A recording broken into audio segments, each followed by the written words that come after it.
বড় আলোচনা হয় এবং আলোচনায় জানানো হয় যে আপনারা জানেন গত সপ্তাহে আমরা বলেছিলাম যে 121টি সুপারিশ বাস্তবায়নাধীন আছে, তার মধ্যে 16টি অলরেডি বাস্তবায়ন হয়েছে, 14টি আংশিক বাস্তবায়ন হয়েছে এবং বাকিগুলো বাস্তবায়নাধীন।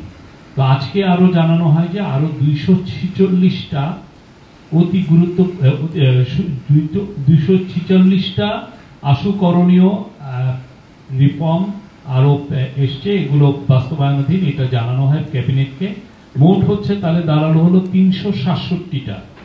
367টার মধ্যে 37টি অলরেডি বাস্তবায়িত হয়েছে।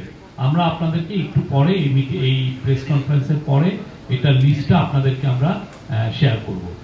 তো এটার মধ্যে নতুন যেগুলো 246টা এসছে তার মধ্যে 82টা ছিল লেবার নিয়ে।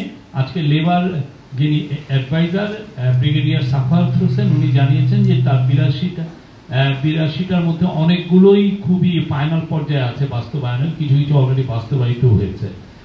নারী কমিশনের 71টি আশু বাস্তবায়নের জন্য লিস্টিং করা হয়েছে এবং অনেকগুলো অলরেডি এটা নিয়ে কাজ হচ্ছে।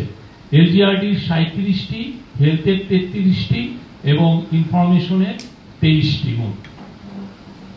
এগুলো আবারও বলছি 37টি ইমপ্লিমেন্টেড হয়েছে, 14টি পার্শিয়ালি ইমপ্লিমেন্টেড হয়েছে এবং 316টি বাস্তবায়নাধীন অথবা পর্যালোচনার পর্যায়ে আছে।